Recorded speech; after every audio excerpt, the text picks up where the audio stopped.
Glad you guys are back for week 2. If you missed week 1, pretty cool. We actually have video online now. You can go back and not just listen, but watch and catch up if you'd like. I hate seeing myself on video, so get past that. But glad that you guys are here. Interesting who are you for kind of thing we learned in connection with the pancakes and pumpkin things. Like we announced this thing last week. Maybe like 6 people signed up, and then some like personal invites went out. I think somebody went on Facebook and just kind of like connected one-on-one with some people, and then it went up to like 60 people signed up like within a couple of hours, which is like, wow, okay, that's the power of who are you for, right? Somebody interested in me wants me to go where they are.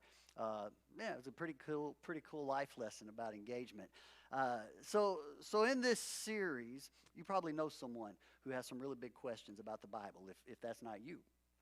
And so we're doing this series for people who are adults who maybe were introduced to the Bible as children. We're also trying to help adults who were introduced by other adults who were introduced to the Bible as children. Because as we talked about last week, one of the problems for many of us, if you're like me, most of us with any experience with the Bible, we were taught the Bible as children. And the same way we teach our kids and Life Kids every week. Others of us were maybe taught about the Bible as adults, got our big person Bible, but taught by other grown-ups who were taught about the Bible as children. And so almost all of us know some of the Bible stories, but very few people I have found really know the story of the Bible. And how we even got the Bible to begin with. And to me, that's almost as important as what's in the Bible, especially if this is something we're going to put our faith and model our life after. Because if you don't know the story of the Bible, then that's where it's really easy for us to kind of pick out our favorite stories or dismiss the things that we don't like or don't understand or just kind of say, well, I just don't believe that anymore. And that's one of the reasons that I think some have found it so easy to dismiss the Bible, to dismiss faith, to dismiss the church, and just kind of walk away from Christianity or from faith. And in fact, I think if I were to just do a real quick survey across the room here today, just ask, where do you believe the Bible came from? Like, how did we even get the Bible? Where did it come from? There might be as many different answers in this room as there are people. Because a lot of us just don't know the story of the Bible. So last week we also began to learn, and we'll learn more this morning, that the way that you and I got our Bible was not the way that the Bible came into existence, the way the world got the Bible. Yours is probably all chaptered and versed, right? And got real nice foil edges to it and silk markers and real genuine imitation leather binding with little cheat codes and whatnot. That's not the way the world got the Bible. And is even more important if you or someone you cared about walked away or thought about walking away from faith, it's important to know. So this morning I want to hopefully help shed some light on how the backstory of the Bible kind of sheds more light on the story of the Bible. And I hope you'll take really good notes, because you might be surprised to find that the beginning of the story of the Bible does not begin in the beginning. The story of the Bible actually begins like towards the center, latter part of the middle of the Bible. And I was trying to figure out how to explain this. Anybody in here Star Wars fans? It's kind of like how George Lucas approached how he wanted to plan out Star Wars. Nobody else in here is big Star Wars geeks like me? A few of you. So like, it was like decades later that they started producing the second Star Wars trilogies of movies, right? But if you remember, the first one that came out, like back in the 70s or whatnot, was it was not Episode 1. That came out like decades later, and it was like for those of you like me that weren't paying attention, I was like, wait. All these years, has it always been Episode 4 when that rolled in with the big music and the whatever, and I just kind of missed it or whatnot? But the second 3 that came out later, which were actually the first 3, provided the backstory for the first 3, which were actually like the second 3, right? So the story of the Bible is kind of like Star Wars, but nothing like Star Wars, but kind of, right? And if you're already confused, don't blame me, it's George Lucas, right? Because there's another 3. But the point being, okay, if you start with the Bible at the beginning, you are starting with the backstory before the real story. Did I kind of tie that up in a nice bow? Does that make sense now?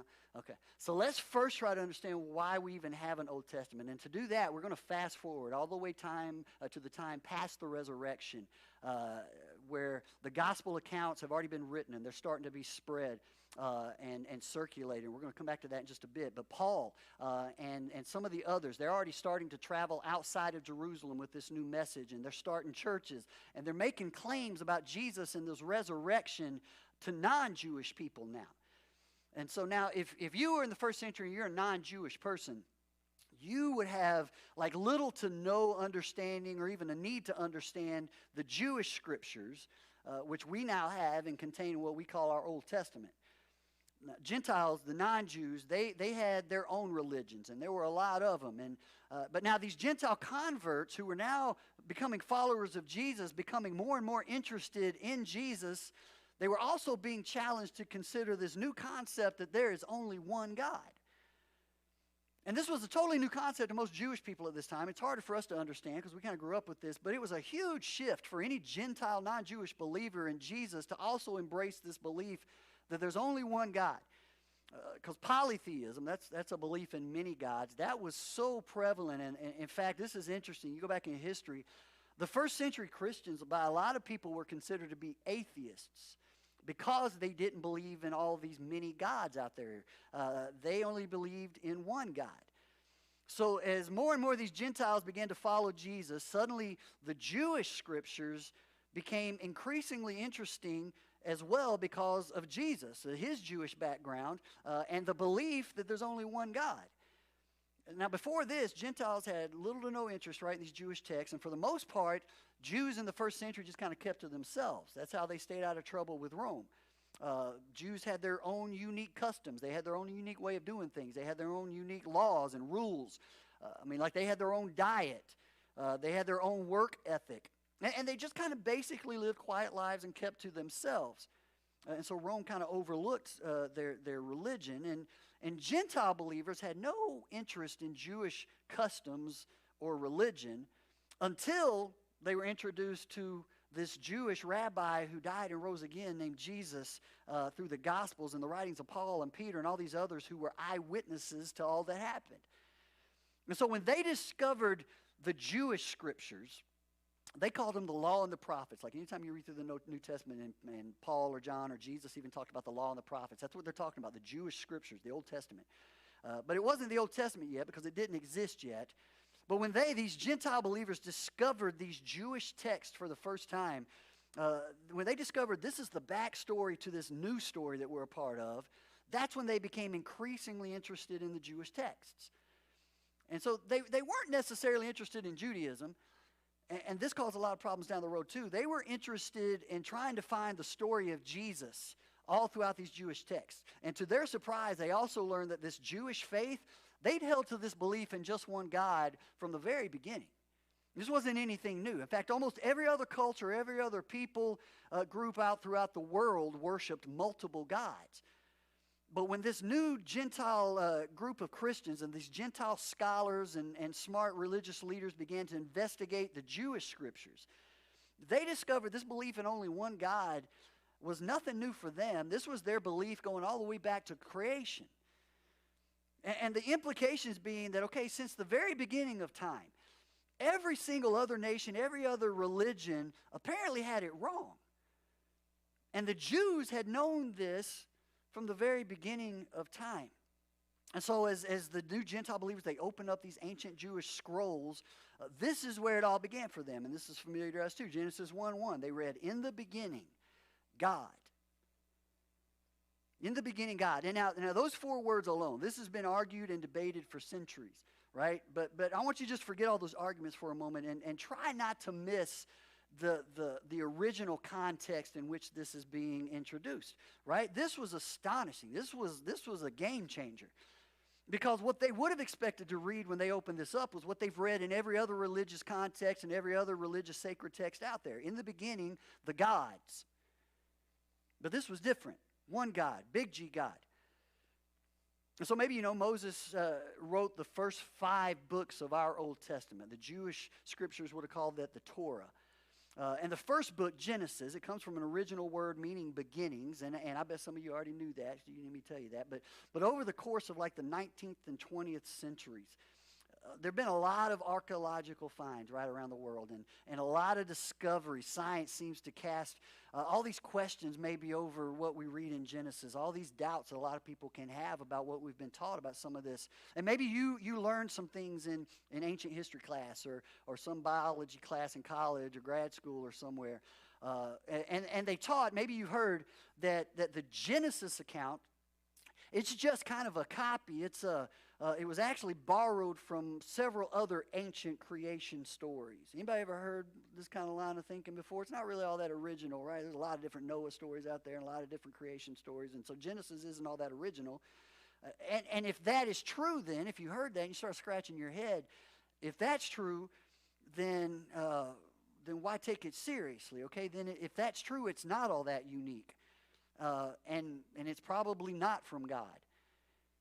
But now you should also know that that common assumption has all but been dismissed by modern scholars. Not even non-believing people believe that anymore. And I don't have time, nor do you probably even have the interest in me geeking out on all this. But for me to get into this, not only does Genesis not borrow from other ancient texts, it stands in direct contrast to other accounts because it has a worldview all its own. Totally different way of interpreting life. And let's look at this. Okay, modern science began to catch up really not until the first part of our century, right? I think it was 1920-something when the first Big Bang theory came out.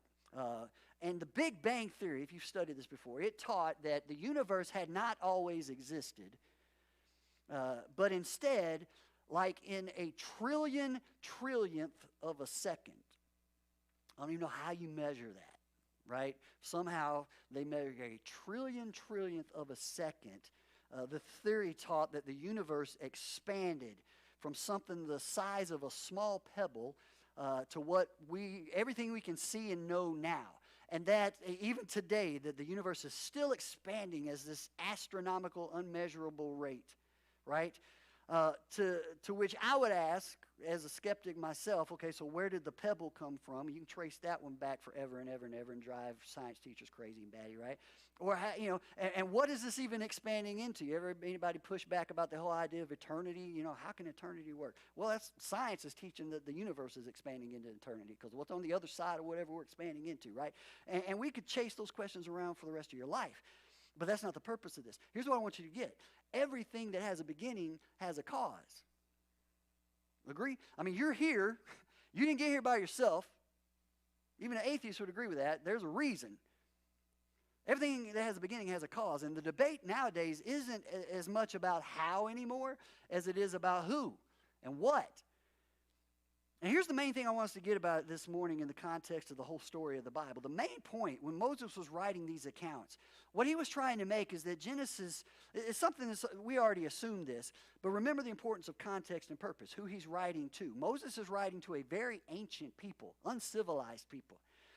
Like we only stopped believing the earth was flat, a couple centuries ago, right? So we're going back decades and decades and centuries and centuries and centuries into history. Moses is writing to this uncivilized, ancient, nomadic people. All they've ever known is war and slavery. That's life to them. All they've ever known is this pantheon of Egyptian gods that somehow control our lives. And so Moses is writing to try to narrow their focus on one true God, Yahweh. In the beginning, Yahweh, God. So this is where I believe a lot of times we get off track when we start getting on arguments that miss the point. Moses is not trying to explain how God created the heavens and the earth as much as he's making the point that God created the heavens and the earth. This is one God, Yahweh, not the gods, just Yahweh. So he says, in the beginning, God created the heavens and the earth.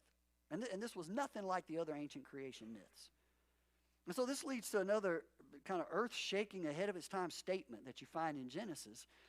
But before we look at it, I want you to understand how different this was in its context and purpose from all the other assumed beliefs and things known at this time. There was one famous account. You could read a bunch of these, and they all kind of sound really similar. But one of my favorites, I don't know if anybody's ever heard of this thing called the Enuma Elish. Anybody ever heard of this? It's one of these religious accounts of creation. They had a god called Marduk. That was their god, their big G god. And so if you were to read the Enuma Elish, how did we get here? What's its explanation of creation? Here's what Marduk says about creation, the purpose of mankind. Marduk says, I will establish a savage. Man shall be his name. Savage man will I create. He shall be in charge, or he will be charged with the service of the gods, that they might be at ease. I mean, so that's true. How good does that make you feel? Right? In all the other creation myths, mankind is just kind of like this afterthought. We've been created to take the load off of the gods. We're here to serve at their will or their purposes. People had no rights. Men, and women especially, had no hope, no transcendent value. With all the wars, with all the violence, with all the injustices back in the civilizations, the kings of these ancient cultures that believed these things, they're just simply acting like their father gods in the heavens, right? All of my subjects are here for me, to serve me.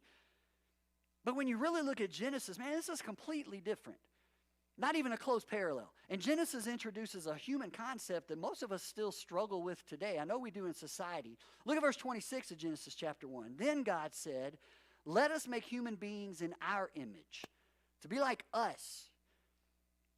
Like you read Genesis and humanity is the pinnacle, the crowning jewel, not some afterthought of creation, which means, all right, and please get this, okay, the value, the dignity of every man, of every woman was established at the very beginning. And this was so different, right? And we're still trying to wrestle this to the ground to this very day, that the idea that everyone matters. Like you will never, ever, ever, ever meet another person who's not created with inherent value. Regardless of what you think of them, regardless of your agreements and disagreements, no one will you ever meet that doesn't have intrinsic value and dignity. Because why? Because they are created in the image of their Creator, God. I mean, this is earth-shaking. From the very beginning, God created this unique worldview. And he repeats it again with even greater emphasis in the next verse, verse 27. So God created human beings in his own image. In the image of God, he created them. Now this is interesting. Male and female, he created them. Now, okay, if you're not already, look at me. Pay attention to this, okay? Because hopefully some of you have heard me say this before, but Jesus was actually the first one who ever raised elevated the status of women. I mean, think about this. That's why so many women followed Jesus. He saw value in everyone. And ladies, in the beginning, the God of the Jews, who eventually became the God of the Christians, gave you a dignity that in a lot of ways, culture, society, our world is still trying to catch up with today. I mean, only in recent years has culture begun to wrestle with this whole idea of the dignity of men and women. And it was right there in the very beginning. You see that? I mean, but I think we get things twisted when all of a sudden we make the argument about distractible things and confused with the timing and the focus of creation account. We miss the beauty of these ancient statements. Moses dropped a bomb right in the middle of what most people believed about how we got here, this radically different, unparalleled worldview that really answers all these inescapable questions of life that everyone's going to ask at some point. And God made it clear from the beginning, you are not just a means to an ends. He says, you are created in my image. And that means every man, every woman, every child, every person you are ever face to face with bears the image of their Creator. And they bear the worth and value of their Creator. That means we got to be careful how we treat them. Now, you can read a lot. We talked about the new atheist a little bit last week. Some of these real smart, funny, intellectual guys that like to argue against the Bible. And according to them, okay, you were born basically a slave to your DNA. Maybe a little higher than animals, but no free will, no choice, no hope, no afterlife, right? But in the very beginning, we're introduced to a Creator God who redeems, who delivers, who does give us a free will to choose because he wants a relationship with us, and who never, ever, ever, ever gives up on you. Right? I mean, think about this. Even when we choose against him, he goes to work to redeem us from our own consequences. And in this chapter, the first chapter of the Bible, in the very beginning, all of this you find. Genesis 1 creates like this meta-narrative for our entire lives. It's the bigger picture for the entire human existence right here, right at the beginning of it. So fast forward back again to these first new Gentile believers that are starting to wrestle with all of this themselves. They come to realize in the very first verse of the very first chapter of the Jewish scriptures, apparently the Jews had it right all along. And they moved very quickly then to start adopting these Jewish scriptures as their own Christian scriptures. And this was kind of a first step towards inclusion of the Jewish scriptures into what we now have as our Christian Bible. But that wasn't without its struggles. We're going to look more at that next week. I hope you'll be back. But the story of the Bible doesn't really even start there. I mean, the beginning to the real story of the Bible really kind of starts in the middle, right? Because there's these early believers would have never even embraced the Jewish scriptures. They would have never given them a second thought, wouldn't have needed to, had it not been for a first century doctor named Luke, who wasn't even Jewish himself. He was Greek. And Luke was also a very detail-oriented historian. And he sat down to document the events of the life of Jesus as an orderly account, he says. And here's how his writing starts out. Luke chapter 1, verse 1. He said, many people, not just me, a lot of people, have set out to write accounts about the events that have been fulfilled among us. They used the eyewitnesses' reports circulating among us from the early disciples. So he says, having carefully investigated everything from the beginning, I also decided to write an accurate account for you, most honorable Theophilus. And Theophilus was likely an early Gentile convert with some really big questions about all this too. Probably someone of importance maybe. He says, I wrote this so you can be certain of the truth of everything you were taught. Now show this next highlight. I want to highlight these phrases that he kind of pulls. He says, many, many, many people. This isn't just me. A lot of people are trying to write about this so we get the story right? Many people talking about events that have been fulfilled among us. I'm not just talking about hearsay. A lot of people, eyewitnesses to what I'm talking about. We're trying to clarify, right? Eyewitness reports, carefully investigated. I'm not making stuff up so that I can give an accurate account so you can be certain of the truth. This isn't just hearsay. This isn't just make-believe. This isn't just something I heard. And understand this, okay? When Luke was writing his account, he wasn't necessarily writing the Bible. Because Luke wasn't just trying to create a systematic theology for this new movement. Luke actually tells us the story of how and why the Bible even began. The story of the Bible begins when people who had been following Jesus and putting their hope in Jesus saw Jesus crucified, saw Jesus buried, saw the tomb sealed, and were left believing in that moment at least, Jesus must not have been who he said he was. Right? It was game over. Hope is lost. Jesus must have just been another one of these wannabe Messiah rabbis. So Luke first set out to document the real story of what actually happened, based on eyewitness accounts, careful investigation, right? And Luke details all the burial activity followed the resurrection. He goes into a lot of detail about how they buried him and sealed him in spices and wraps and all these things. Why would he go into so much detail about the burial procedures? Because Jesus was dead, and everybody expected Jesus to stay dead. Now, in that moment, okay, get this. Try to put yourself there. There are no Jesus followers anymore. There's no hope. There's no church. There's no new movement. There's just some broken-hearted women and some really confused disciples that are scared for their own lives. And Rome, it seemed like, had won again. The temple system had won again. The Jesus movement had been crushed. And if it had ended there, there would be no Bible. There would be no Old Testament. There would be the Jewish scriptures, but no Christians, no church, no accurate investigation by Luke, no Bible. So why did Luke write his account? Luke wrote his account because the story of Jesus didn't end on a cross, right? Something extraordinary happened. And me and many, many, many others have got to get this story out. Jesus was seen alive by many people. And once Jesus was seen alive by his followers, they came out of hiding. And they went and they confronted the very people who had crucified Jesus. And then they were arrested. But they kept preaching Jesus. And Luke documents this, and he goes into the book of Acts and talks about how they were put to death. And they were flogged and tortured, all because of their testimony that Jesus is alive. And we've seen him.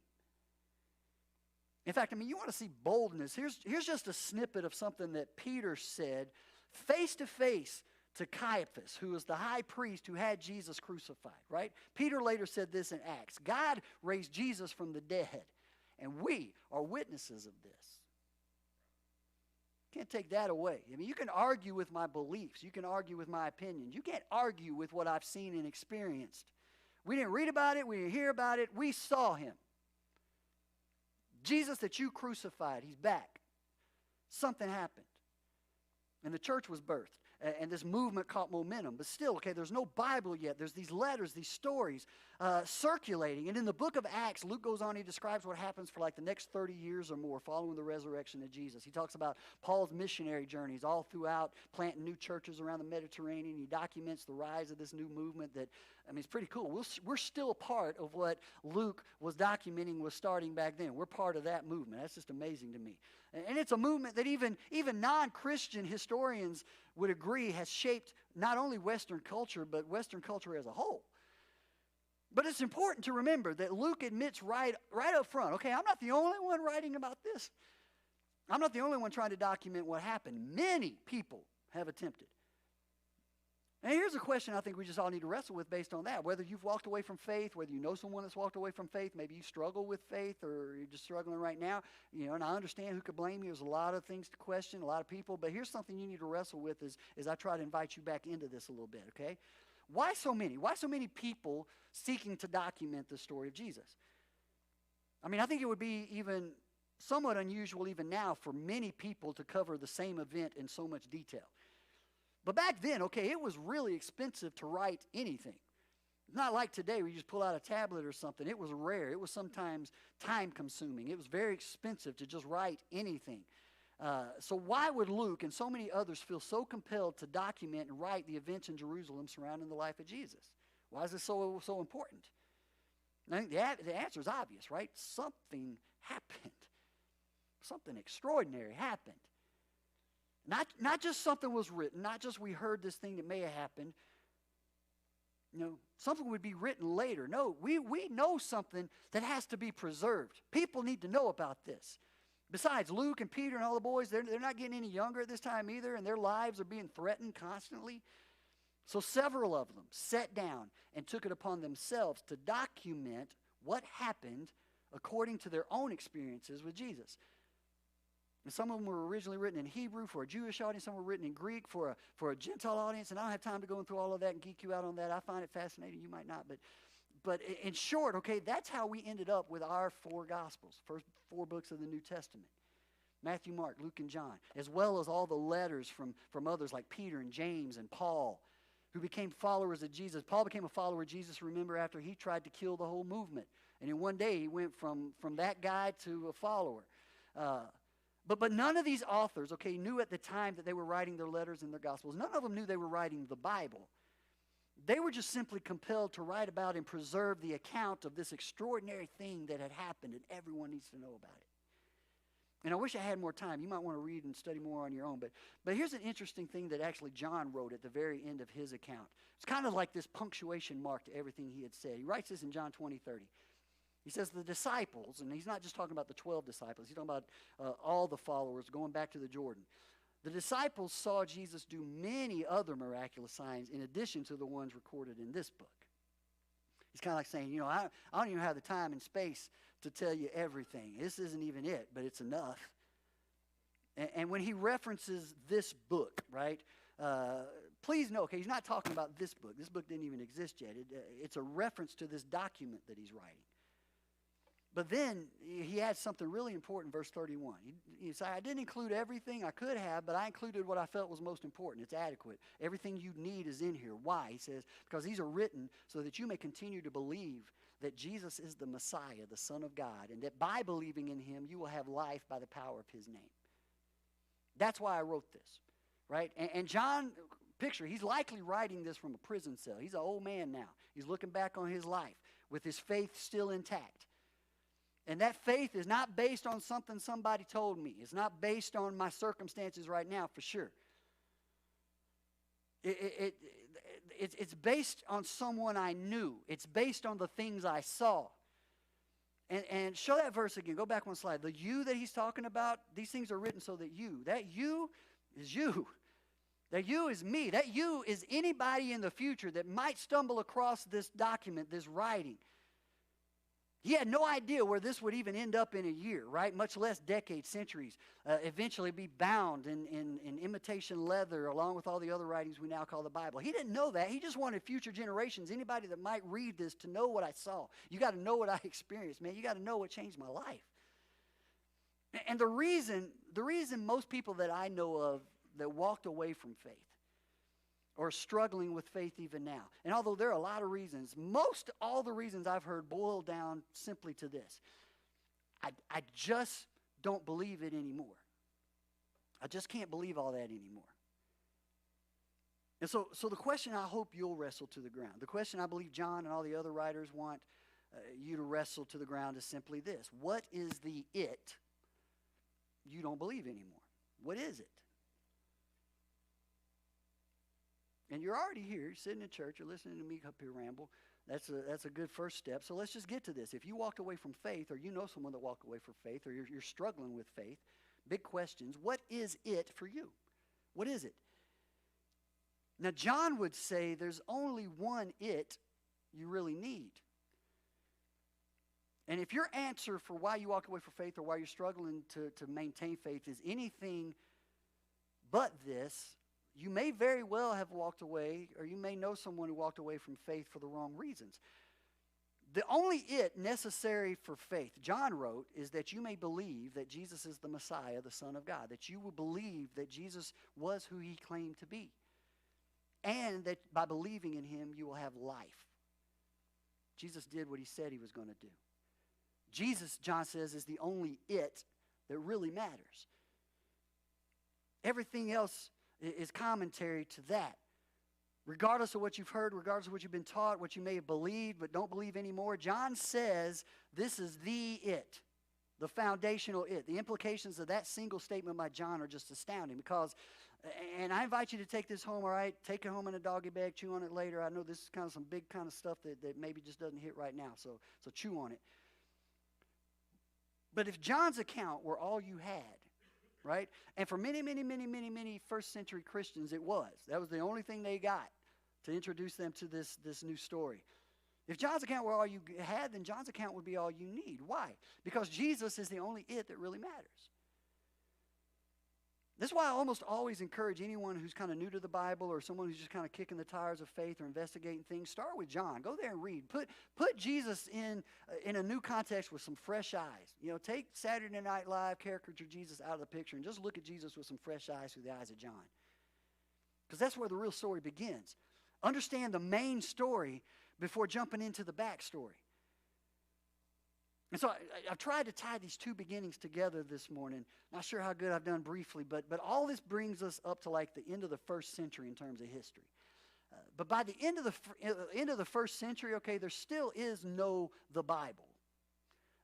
There's no Holy Bible. However, at the end of the first century, there are thousands and thousands and thousands of Jesus followers, new Christians. There's Jewish Christians and Greek Christians and Roman Christians, all following Jesus. And at the end of the first century, there are at first dozens and then hundreds, eventually thousands of copies of all of these documents making their way around, telling the story of the account of the life and death and resurrection of Jesus. And so if you're one of these first century believers and you actually get a copy of something that John wrote or Peter or one of Paul's letters, you can imagine how irreplaceable, how valuable that would be, how careful they would have been to preserve it, which is part of the miracle of why we still have them today. And into the next couple of centuries even that followed, thousands upon thousands of Christians would be tortured. They'd be burned. They'd be mauled. They'd be put to death. Not for the Bible. It didn't exist yet. But for their faith in Jesus, whose story was preserved in the Bible and was being spread through all these ancient documents, all these written accounts. And even through all that persecution, even without a Bible yet, Christianity continued to grow. And that's why we still have these documents preserved for us today. So let me summarize where we are to this point. There's two takeaways I encourage you to think about as you leave this morning. The Bible is absolutely inspired. And I hope nobody leaves here today thinking I'm questioning. I'm hoping to strengthen your faith in the Bible because of the real foundation of it. Why is this true? Because something happened. You know, the Bible wasn't dictated by God. Jesus didn't write the Bible, but Jesus is the reason we have the Bible. So here's the first takeaway. If Jesus hadn't died and rose again, this wouldn't even exist. Okay? There wouldn't be anything to write about. The reason men and women decided to document the life of Jesus was not just because of what he taught. It wasn't even because he was crucified, because that could have described a lot of prophets. Said some good things, got killed. Right? No, Jesus made too many claims about himself, who he was. So when they put his dead body in a tomb and sealed it up, it was because they believed it was over. Jesus was dead, gone. But when they found the tomb empty, and when hundreds of people who had followed Jesus from the banks of the Jordan River throughout his ministry and seen him die, when they saw him alive again, I witnessed it. Those men and women who ran for their lives when they saw him arrested now went right back out into the same streets of Jerusalem to tell everybody not what they've read about, not what they just assumed, not what they hoped, but what they'd heard about, what they'd seen with their own eyes, a resurrected Jesus. Something happened, and the church began, and many, many, many people, we'll see this later, began to write and document all they'd seen and heard firsthand about Jesus. And when these non-Jewish people began to discover and follow Jesus, they became interested in the Jewish backstory as well. And so, sure, I mean, we could spend a lot of time arguing about what's in the Old Testament, big questions people have about Noah and the ark and creation. And like I have no problem reconciling faith that God could have created the world in 7 literal days. Got no issue with that at all. In fact, science would say God took his time, apparently, if it took him 7 days. That's sidetracking the real point. If I get to heaven one day and I find out I was wrong in my beliefs about some of that stuff, it doesn't change anything for me. It doesn't change anything even now. And I don't want to argue with anybody about that. That's not the it that really matters. I believe you can follow Jesus and still wonder how Noah could have got 2 of everything on the boat. I don't know. And did it really cover the whole earth, or did it cover a region? I don't know. And why did he have to save the mosquitoes, right? I don't know. Was the story of Job about a real person or not? I don't know. Did Adam have a belly button? That's a great question too. Don't know. The creation story is there not for us to argue about who's right. It's there to teach us that we can trust God, our Creator. That God created it. That's where we owe our existence. The account of Noah and the flood has been preserved for us to read now so we can know God can be trusted. Trust God, right? The story of Job, trust God. The Psalms, the Proverbs, the Law and the Prophets, they're all miraculously preserved for us today so that we can know. Not so we can argue about who's right and who has the best theology. It's so that we can learn to trust God. And these first century Christians discovered it. And in this new appreciation for the Jewish scriptures, they discovered a totally different worldview than they'd ever known before that answered all these inescapable questions of life. And when I say that, I'm talking about the why questions. Everybody asks this. Like, why am I even here? Like, you're here, and you didn't get here by yourself, and you can take God out of the picture, and you're still here, and you didn't get yourself here. Why are you here? And do you even matter? Why is there something rather than nothing? The fact that you and every person you will ever encounter has been made in the image of their Creator means this. You have been created on purpose for a purpose. You've been created on purpose for a purpose. You are not some afterthought of some cosmic conflict between the gods up there somewhere, right? And you are certainly not some evolutionary accident that somehow got thrown together. God wanted image bearers who could know and relate to each other and who could know and relate to him. So, okay, and here's the best part of the story. When the time was right, when everything was just as it needed to be, here's where we bring this in for a landing until next week, where these two beginnings intersect. Yahweh, in the beginning God, joined us. It's amazing. We'll build on that next week as we continue this journey through the Skeptics Guide to the Bible. All right, please don't miss it. Please invite somebody back with you to sit with you as we continue this journey.